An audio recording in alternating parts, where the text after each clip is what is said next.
This is the CHRILLCAST. I'm Chris. And I'm Will.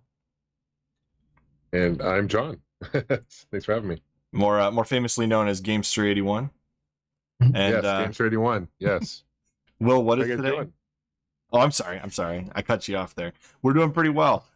Will, what is today? Today is a Wild Card Wednesday, and it's our conversation with the CHRILLCAST. And my lamp broke, which is why I am now sitting in the dark. Elgato, we could use a sponsorship. Get Will some lighting. No. Anyways, why don't we have Mr. Gamester81 tell everybody about his channel real quick?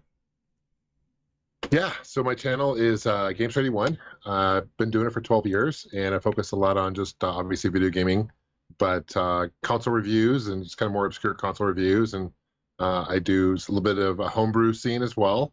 I also have a Star Wars channel on YouTube called Star Wars Not 77. I'm a big Star Wars fan, of course. So a little bit of everything. Yeah, I saw this on Twitter the other day, and I was like, oh, yeah, it looks like you got a Star Wars channel, too. And I checked it out. It's pretty cool. I'm going to make sure I subscribe though. My Star Wars collection is actually bigger than my gaming collection, believe it or not. I've been collecting Star Wars for years. What's your favorite movie? Empire Strikes Back. Empire Strikes Back. I can respect that. That's a great one. Yeah. How about you? Honestly, that's really hard. I would probably go with The Empire Strikes Back because the ending was such a twist and it just blew my mind. So yeah. Of the new ones, yeah, I agreed. Of the new ones, I'd say Rogue One is my favorite of the new ones. Yeah. Okay. I love Rogue One. The Darth Vader scene may actually be one of my favorite scenes in all of cinema. Yeah, that's good. Oh man, somehow that was not spoiled for me going into that movie. So that he ignited that lightsaber. Oh, yeah. So let me jump this thing in here. Well, what's that first question? All right, first question. What inspired you to start your YouTube channel? Wow. So I started back in 2008, 2009. So there really wasn't as many gaming channels on YouTube. So of course, ABGN was there and loved his channel to do. But I've been collecting games and consoles for years, even before 2009. And I was trying to find information about these consoles and videos about these consoles. And I just wasn't finding anything on it. So when I got married in 2009, my parents gave us as a wedding gift a camera. So that was kind of kickoff point of like, okay, now I have a camera. I've never really spoken in front of camera before, and I hated the sound of my voice when I talked. So like I'm like I just started just filming it. No experience, no editing software. So looking back on my old videos, it's pretty brutal for me to watch the old stuff. But terrible lighting, fumbling over my words. But that's kind of how I got started. Oh, that's my first video there. Yeah, man, that's crazy. Yeah, I remember back in it's probably like the 2012 time frame. I was looking for some of these. I just no editing, just like let's get into it. I'm just holding the camera. It's funny because if you watch my very early videos, my fiance at the time, she was in the other room, and this was a small house that we lived in, and you can hear me whispering like doing the review because it was late at night when I did it. So I was like, and so people in the comment in the video like, why are you whispering, bro? What's going on? Why are you so quiet? I had to keep my wife, fiance, asleep, whatever, right? So it's funny. I remember like early on, like it was probably like 2011, 2012 when I would get on YouTube. These are the types of videos that interested me. So like I found like your channel and I found like Adam Corlick's channel and like a lot of these, there weren't any other channels at the time that I was looking for this stuff. So you guys were two of my first subscriptions on YouTube, by the way. Oh, thank you, man. I appreciate that. Yeah, it's been a fun journey. So I do have some questions, but the first one really is, why Gamester81? Where did you come up with this name? So 81 is the year I was born. So turning 40 this year. And then Gamester is kind of a combination between game. My last name is Lester. So I combined them together, married them together, and Gamester or game meets Lester and it becomes Gamester. So that's how I came up with it. Sounds like it's actually like a lot of guests we have come on here. It's like I just was spitballing one day and that stuck. And it wasn't taken, right? So like that's another thing too. I guess I started really lucky time on YouTube because there wasn't many gaming. Like if I were to start my channel today, there's no way it would have blown up. I don't think that it has, So very fortunate when I started. Yeah, I would think there's probably a ton more channels now. With even probably the Gamester name has probably got more channels now at this point. Yeah, I would imagine. Right. So why don't you ask that next question, Will? Yeah, okay.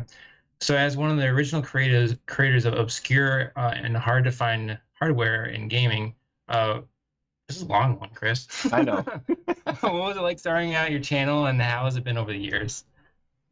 Well, it's been just it's been interesting. I've definitely learned a lot of things as far as just exchanging, interacting with the community. I've met a lot of friends along the way, which has been amazing. So, what was it starting over your channel? How it's been over the years?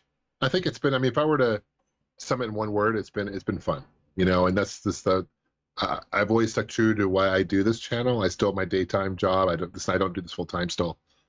So I just do it for fun. I do it for just the community. So I've always stuck with that.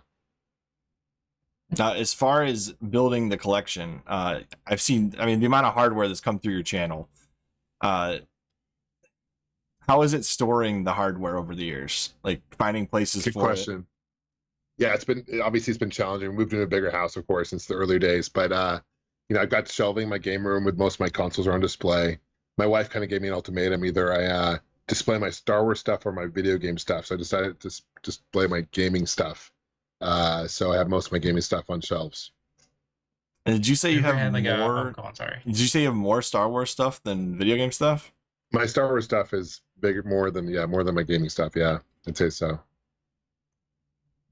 So have you ever had like a heartbreaking moment where you had like a water lane main break or anything like that? Part of your Fortunately, no. Knock on wood, no, nothing yet. So watch something happen tomorrow because you jinxed it. But no, I'm joking. No, nothing yet. I've been very fortunate.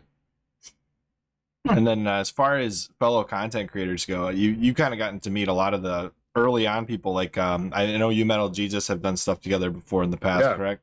Yeah. So what kind of experiences have you had going to conventions and those kinds of things? Has it been really rewarding for you to make the travel arrangements and go out and do those things? Oh, and I miss that. Obviously with COVID, those aren't happening right now, right? And I even run my own event convention here in Phoenix called Game On Expo. So even from the back behind the scenes, I know how much work goes into these cons. But it's been fun, man. It's great. It's good. It's a kick getting people to come up to you and talk to you like they've known you forever. And I don't know who they are, obviously, because I've never met them before. But they come up to you, and it's great. I love meeting people. Meeting people, having panels. I do miss it a lot. And as far as running one, when those things are coming up, like how much time do you think you put into running helping to run one of these conventions? Or you were the founder of the Game On one in Arizona? I'm trying to remember. Yeah, it's called Game On Expo. Yeah, so it's last year would have been our 6th year. So obviously we ended up turning into like a drive-in event instead, where you just go in your car. We put a big screen, and it was kind of unique. It was fun. But as far as prep goes, it's a good solid 10 months of work almost every day. Working on it a little bit, chipping away. So it's not like 8 hours a day, of course, but like initially it's like 20 minutes, 30 minutes each day. And then it gets to, when you get to like the next 2 months before, it's a solid like, and I have my day job, of course, but it's late night, probably working 5-6 hours a day working on it. So it's a ton of work, but it's very rewarding as well. Yeah, you must really enjoy it to still do it even with the full-time job. That's crazy. Yeah, and obviously right now there's a lot of unknown, right? Because I'm like kind of on a holding pattern because obviously with COVID, and I don't want to be the first con back to be the guinea pig, like I do feel like people have a lot of pent up demand for like when people get their vaccines. I feel like when things get back normal, people are going to be like itching to spend money and go out to cons, but it's nerve wracking, and my heart goes out to the other shows. Some shows have canceled for good, and I can relate. It's hard for sure. It's a lot of money putting these shows on, a lot of money. And I'm imagining coordination behind the scenes is pretty difficult too, like getting all the content creators out there and the various shops and all that stuff. Yeah, there's a lot of moving parts, and we have a great team. So certainly I don't do it myself. There's no way I could do it because, the last year we did 2018, I'd say we had close to 7,000 people through the door. So it was a pretty good, decent size for being year 5. I was pretty happy with it. But yeah, there's a lot of security and things. Like the first year we had the show, we had a dog like poop in the lobby in the hall. Like you don't expect that. You don't put that on like I'm going to look for poop, dog poop on the, So it's one of those random things you don't expect, but you live and learn. So now we have a pooper scooper, dedicated pooper scooper, just in case. Yeah.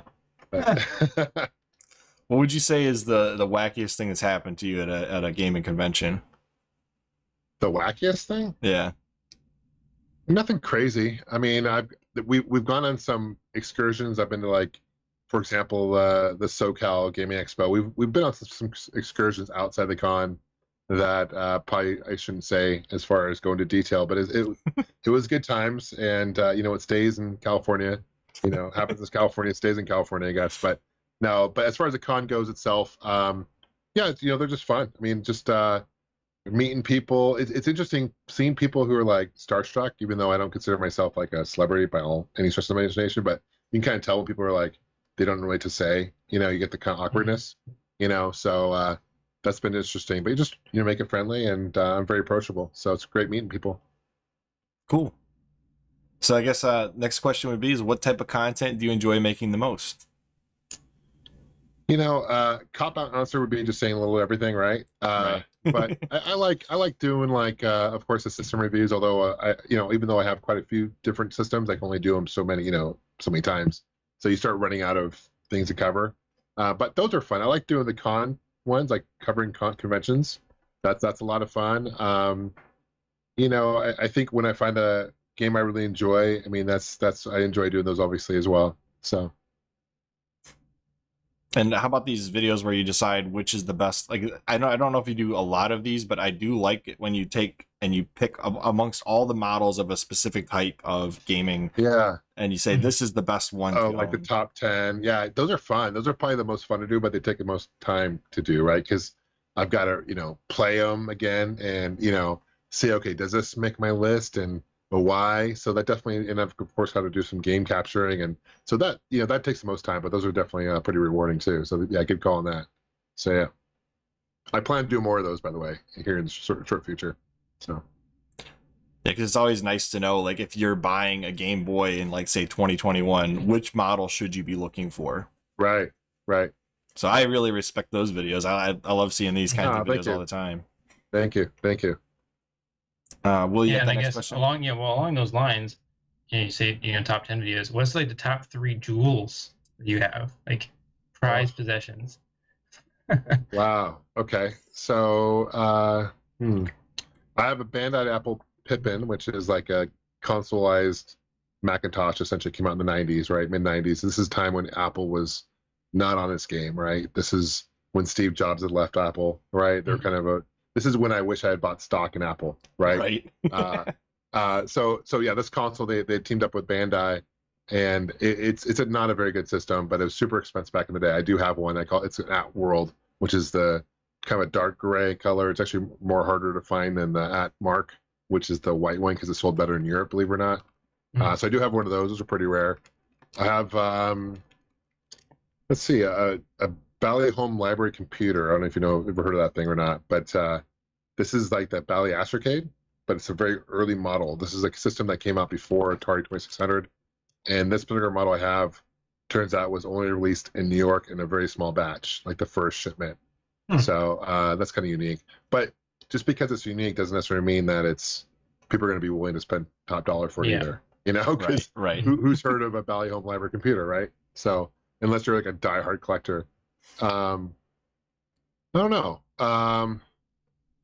As far as games go, I mean, I have like Panzer Dragoon, Saga, and like all the, you know, some of the rare ones, but nothing like crazy. I don't have like a Nintendo World Championship card or anything like that. I don't know. I have like it's a homebrew game technically, but it's super cool. It's Hyper Fighting for the Virtual Boy, which is essentially Street Fighter 2 for the Virtual Boy, and only 50 of those were produced. And it's the guy took the Genesis graphics and ported to so you play it in 3D on the Virtual Boy. It's pretty incredible. So that's cool. It actually sounds awesome. Yeah, there it is. There it is. Yeah, I find the Virtual Boy to be such an interesting system, and there's like only what officially 21 games produced for it. Yeah, if you include the ones in Japan, that's correct. Yep. And to have somebody even thinking about making new games for the Virtual Boy is quite enticing. Right. So it's cool that you cover stuff like this, because I would have never known about it. I remember when you put this video out, I think I was watching, because I was actually thinking about picking up a Virtual Boy around 2015, and I never ended up doing that. I love the Virtual Boy, man. I've got this thing here, actually. It's funny, I have it arm's length away. don't know how well you can see this, but this is like an old school button, Virtual Boy button.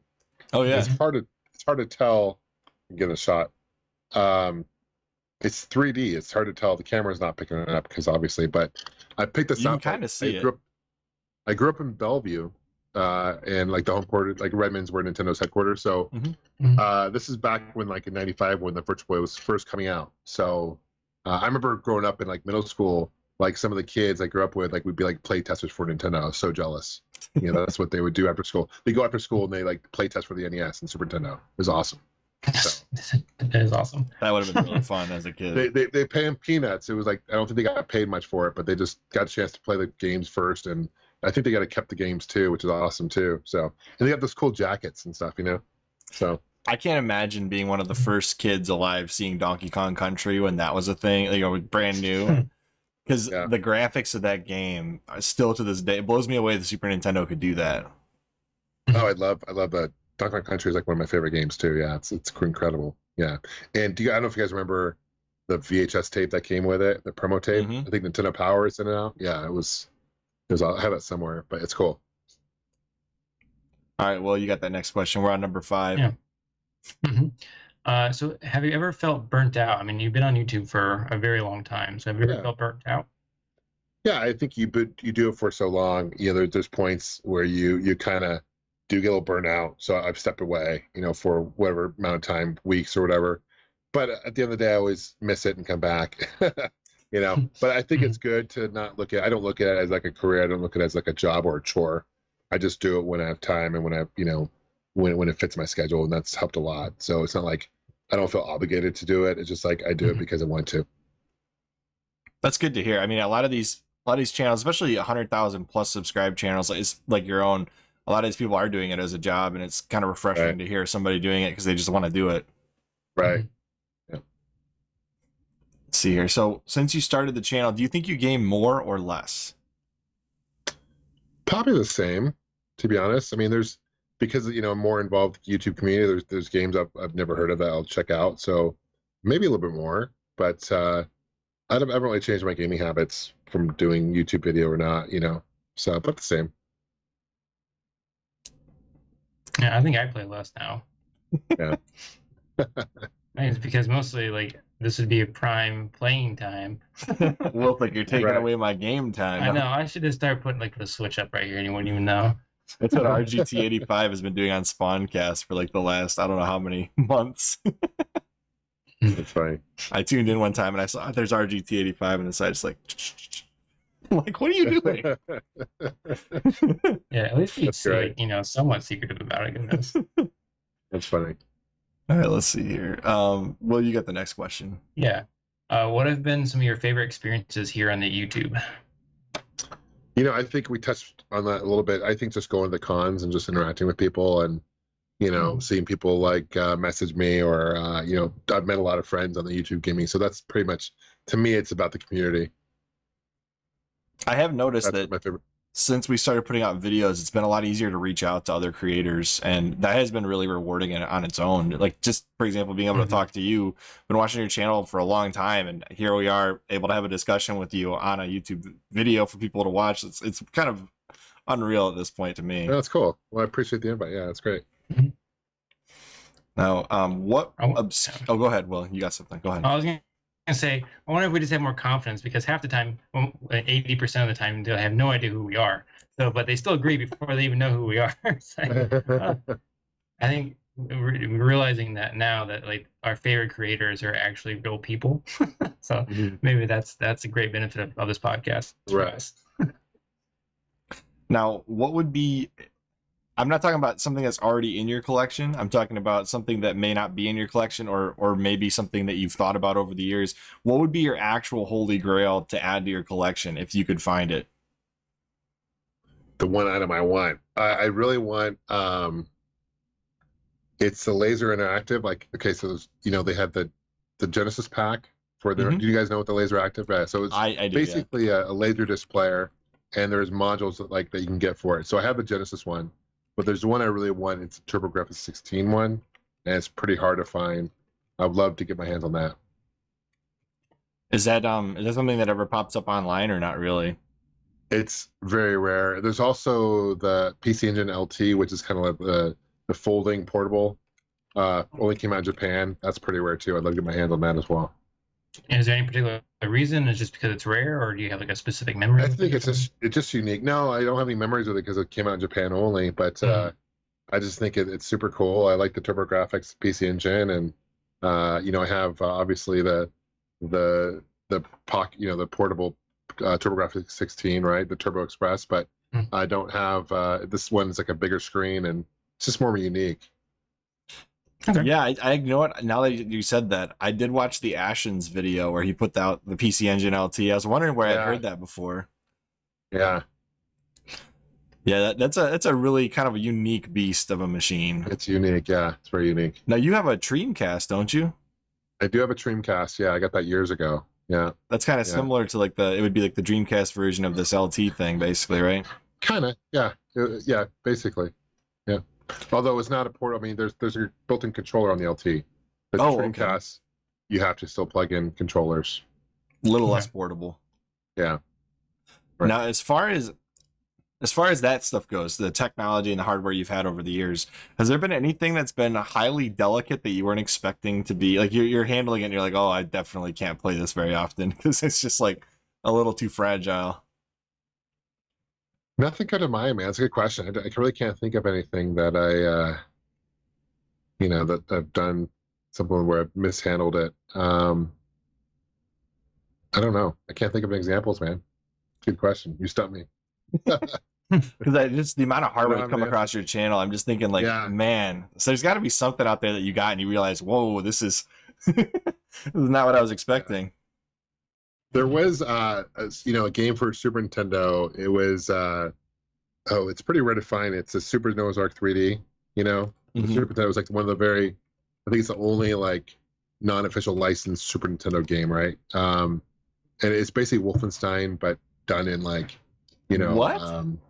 You ever heard of this game? Yeah. In order to play it, it's an adapt. You have to actually plug in a normal Super Nintendo cart on top of it. It looks like a Super Game Boy kind of, and it's weird. But I had mine unopened, and on video, I actually unopened it, and people freaked out. Like, why are you opening it, doing a video on it? In hindsight, I probably shouldn't have opened it because I probably devalued it quite a bit. But I wanted to check it out and play it. So, you know, it's interesting. And then, so do you ever like keep games in that they don't open, or do you always open the games you get? Very rarely do I not open a game. I never throw the boxes away if I can't help it, you know. But no, very rarely I don't not open a game. There'll be some exceptions. Like I found a Pokemon Red Game Boy at the Goodwill, unopened, sealed. Had like this, you know, you could tell when it's sealed by Nintendo because it's got the seam on the back, you know. And I paid like $8 for it. Incredible deal, or some crazy, really cheap. Wow. Okay. And that game, like, so I've kept that unopened because I'm like, I'm not opening that because you know, I could probably get it graded and it's probably really tough because it's like mint. And I've had people reach out to me like, are you willing to sell that? Because I want to buy, you know, diehard Pokemon fans really want it because it's super mint. So there's been some exceptions, but for the most part, I'll open most of my games because I mean, games are meant to play, in my opinion. Yeah, 100% on that. I find myself every once in a while like, I probably shouldn't open this yet, and I was like, no, it's meant to be opened. It's funny because my Star Wars collecting, I keep everything sealed. Because so I'm kind of the opposite because I don't really play with toys necessarily, right? My kids that's meant to be admired. Yeah, it's meant to be displayed, right? Yeah. So my kids will play with toys and always ask me, Daddy, why are you not opening this toy? I really want to play with Luke Skywalker. I'm like, no, don't touch it. Leave it open. Maybe we should my toy. We should do some Star Wars stuff here. Will, you got any Star Wars questions for him? No, other than like get controversial and ask you how you feel about the sequel to trilogy. For the sequel, like the new one, or the prequel, or the sequel, the new movies? Yeah. The sequels? Yeah, I mean, they are what they are. They weren't terrible. I think it's hard to please everyone. You know, when you have millions of fans like Star Wars, it's hard to obviously please everyone, right? But you know, I thought of the three, I thought the Rise of Skywalker was honestly, in my opinion, the better one of the three. I wasn't a huge fan of Force Awakens because I felt it was just a rehash of A New Hope, like verbatim. I thought it was a ripoff. And the last was the The Last Last Jedi. The Last Jedi, yeah, thank you. There was parts like the Yoda scene was cool, how they used a puppet there, and I thought that was a cool scene. But there was just like people trash on that movie. I think people are overly critical on that movie, but certainly not my favorite Star Wars. My least favorite Star Wars is probably Episode 2. I would put the holiday special of that. The holiday special? I would put the holiday special, and then I put the 2 Ewok movies above the Episode 2, and then I would take like Ewok movies are great. Yeah. Love the Ewok movies. Stakuza, kas. Yeah. Do you happen to own the any of the Ewok movies or any of that stuff physically? I do. I have the VHS tapes and I also have the DVDs. Yeah, both. I do want to get them. I don't have the blue. Too. I don't have the laser disc. I want to get the laser disc, and those are cool. But yeah, they're fun for what they are. Actually, I have it taped. Like it was taped off of the cable or something, because it's actually like part of a home video, and it cuts into Ewoks. There's like I love. Yeah, I feel like Mandalorian has saved Star Wars lately, though. Like in my opinion, like that's definitely saved Star Wars lately. I love the Mandalorian. I think they've done a really good job with that. And I just wish Dave Filoni and I'm drawing a blank on Favreau. Favreau, thank you, John Favreau, thank you. I wish they had spearheaded the movies. To be quite honest with you, I think the movies would have been a lot better. Yeah, I wish they had a plan and stayed within the established like canon. Is really the only thing that I have a problem with. Yeah, I mean, it's visually impressive and it's beautiful, and I think the actors are very good. It's just I thought them ruining the lore essentially really bothered me. The Rise of Skywalker was also kind of rushed. Like they had to kind of cram everything in, and like you can tell they're like backtracking, trying to fix some of the plot holes. You know, like I don't know, they build up to all these major characters, and then they kind of kill them off, like Snoke. Like he's kind of irrelevant the whole series, and he was supposed to be a really badass character, you know. And Captain Phasma, like she was supposed to be like a badass, and the way she died was just like, okay, like you could totally rid her off the script, and like it wouldn't have affected the whole plot of the movie, you know. So the whole thing was kind of weird. Yeah. So, where do you land on the Darth Jar Jar theory? That what Jar Jar is a Sith? Yeah. Well, it's not a theory. Isn't that confirmed that was actually what he was going to do? Is it? I don't know. That was confirmed. I think that'd be pretty funny if he came back as like a Sith and stuff. I think they should do like I'm surprised they have a pop up on the Mandalorian somewhere. You know, like. It's the overarching bad guy. That'd be awesome. But I really thought that was like recently confirmed. Yeah, I felt bad for like Ahmed Best, who was the actor who played Jar Jar. Like he never had a career after. He's always been like tortured from that role. And what's him, Jake, the guy who played Anakin, young Anakin, Jake Lloyd, whatever his name is. Like he also has been like tortured and like has had suicidal thoughts, and it's really sad. Like their lives have been destroyed because of this movie, Episode 1. It's tragic. So yes. I don't mind Episode 1. It's kind of my guilty pleasure, to be honest, man. Like Darth Maul's great character. Qui-Gon Jinn. You know, there's some scenes I don't like. Jar Jar. There's you can actually watch Episode 1 where someone's cut out Jar Jar. Have you seen those cuts? No, I haven't.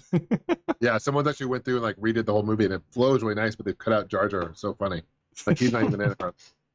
So they cut out the entire Gungan scene then, or what? Yeah, I know. Like you just gotta watch. I'll see if I can find it and send you guys a link. Yeah, it's funny. So since Star Wars and video games have collided so much, what's your favorite Star Wars video game? Oh man! Speaking of which, are you guys excited about the new news that EA now? Yes, yeah. Pumped. I think I heard Ubisoft has taken over. I heard there might be a new Knights of the Old Republic, which I'm stoked. Oh, I'm so excited. That's one of my favorite for sure. Was the Knights of the Old Republic. I love the Super Star Wars trilogy on Super Nintendo. Really good platformers. Man, I'd say there's some Battlefield 2, like the original Battlefield 2, or Battlefront. Sorry, Battlefront. Yeah, Battlefront. Yeah. Those are really good. I used to play them on PS2 all the time. Man, there's quite a bit. I like the X-Wing movie, like the X-Wing games for the PC, the classic ones. The ones you're in the fighter. If you like that one, do you like Squadrons, or have you not played that one too much? Oh yeah, no, Squadrons is a lot of fun. I actually played it in VR. It's pretty fun. It's a trip playing in VR. Really? I didn't even know it was a VR mode.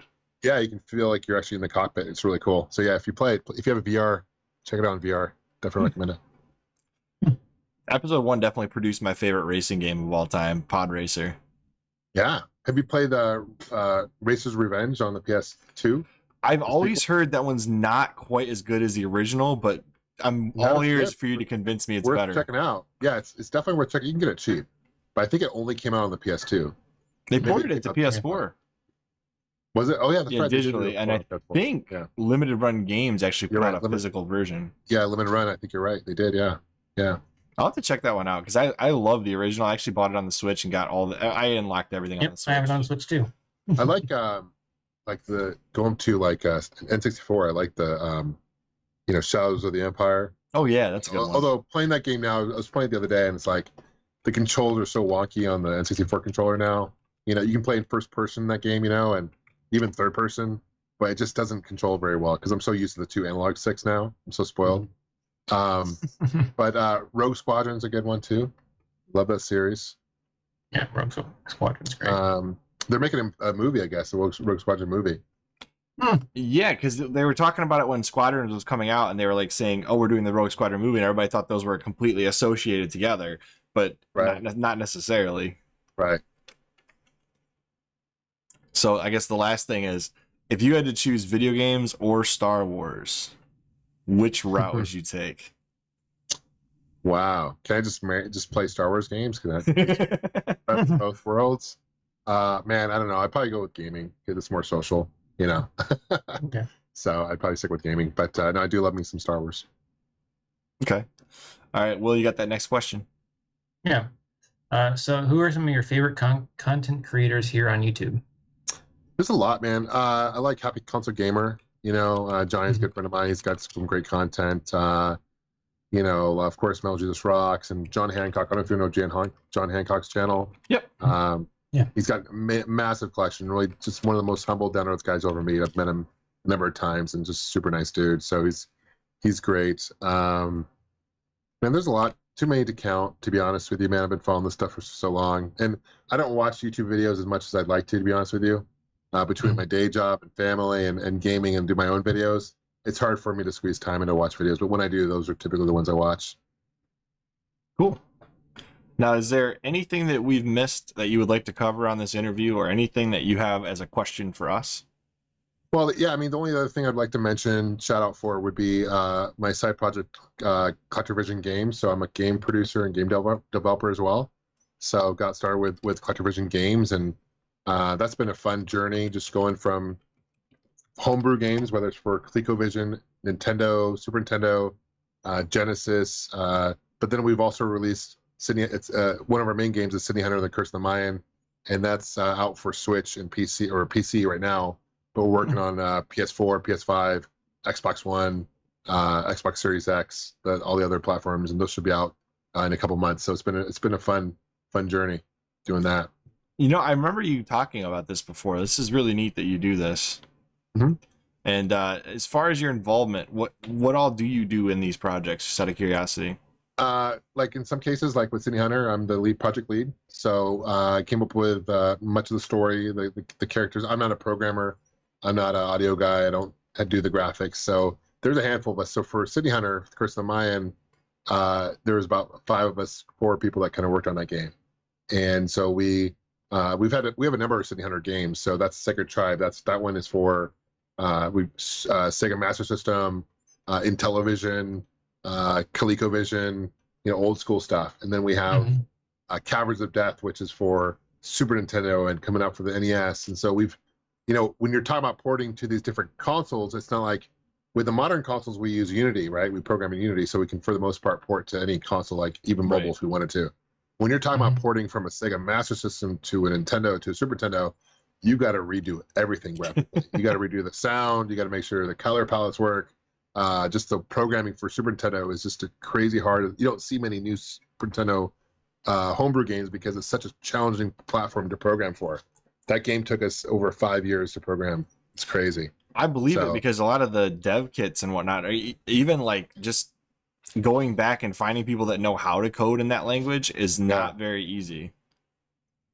So learning it is, because I even tried at one point in time to do GBA games, and that was pretty difficult as well. And I get along with all our programmers. I love them to death, but like you're kind of at the mercy of their schedule because, you know, especially now with COVID, right? Because, you know, completely understand, you know, we all have our day jobs, we all have our, you know, other things, priorities to take care of, but I don't want to push them too much because they can say, hey, F you, I'm going to not do this anymore, right? So you have to kind of work with them in a way like, okay, kind of nudge them like, what's going on with this project? You know, give me an update, you know, have to push them, but you can't push them too hard, you know, because you're kind of at their mercy because there's not many people who can do it, what they do, you know? So it's been an interesting tug of war, but no, it's been fun. And so I love highlighting other indie games because going from, you know, behind the scenes of like how much time and effort, blood, sweat, and tears go into these games. It's I know I can respect that for sure. Yeah, and as far as going from being a fan of gaming to being a part of making games, how has that kind of transformed the way you look at gaming? Say it one more time. Sorry. How has going from looking at games on a TV screen to being behind the scenes of making games, how has that changed your vision of gaming? I have a more, I guess, a bigger appreciation of it all. I'm not as critical of games that I don't see as great anymore, to be honest with you, because now I understand that how much work has typically gone into these games. Now, doesn't mean that I won't say a game, I wouldn't recommend a game, or I'll say I don't recommend this game. You know, I still do that, but I just, you know, I have I guess a greater sensitivity of the back end and, you know, criticism when it comes to games, because it's nerve-wracking when you release a game and hearing the feedback and reviews. And you know, fortunately in our case, City Hunter Curse of the Mayans is getting really good reviews, but it's very under the radar still because we're very indie, like we're not backed by another publisher, right? So it's all like out of pocket word of mouth stuff. Right. So we're not, you know, so we haven't sold as many, because it's hard to know how many you're going to sell. Like even on the Switch, right? You're like, oh, you expect to sell millions, but realistically there's so many games out there and people are very price sensitive when it comes to games. Like we'll sell a lot when we go on sales, but then when they're not on sales, people are like, oh, you know, I don't want to spend full price for, you know, for a game. So it's been interesting kind of seeing that dynamic for sure. And I think we're certainly not the only company that sees that. I think that's why a lot of people do sales. Steam is really bad at that, right? Because like people on Steam really want the deals. Oh yeah, yeah. Steam, you're basically only selling when you got a deal going on. Yeah, for sure. So I'll have to check it out. It's on Switch, right? It's on Switch, man. Check it out. Yeah, I'm definitely gonna check this thing out. Yeah, very please. cool. It's the best way I explain it. It's 8-bit, kind of modern 8-bit. So it wouldn't play on the Super Nintendo, right? But if you played like Shovel Knight, that kind of style, it's Mega Man meets Castlevania gameplay wise.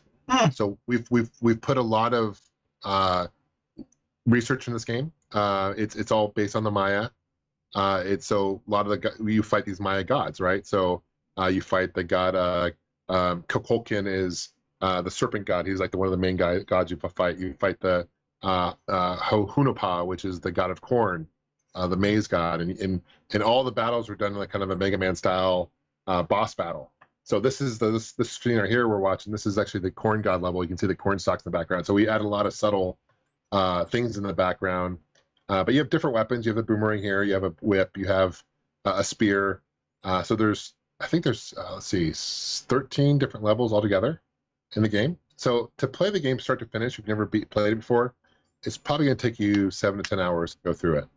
I can beat it in less than 3, but I'm not a speedrunner, so I'm sure speedrunners can do it faster than that. But I can do it in about 2.5 hours. Yeah, I found myself being more interested in games like this lately, like with the Shovel Knights and like Axiom Verge and those kinds of games. Right. So I'm gonna check this out for sure. It looks like right up my alley. It's funny thing. There's a ton of Easter eggs in the game, right? So you'll notice things from Mario 2. You'll notice things from Zelda 2, even games like there's a couple games from PC Engine in there that the program put in there.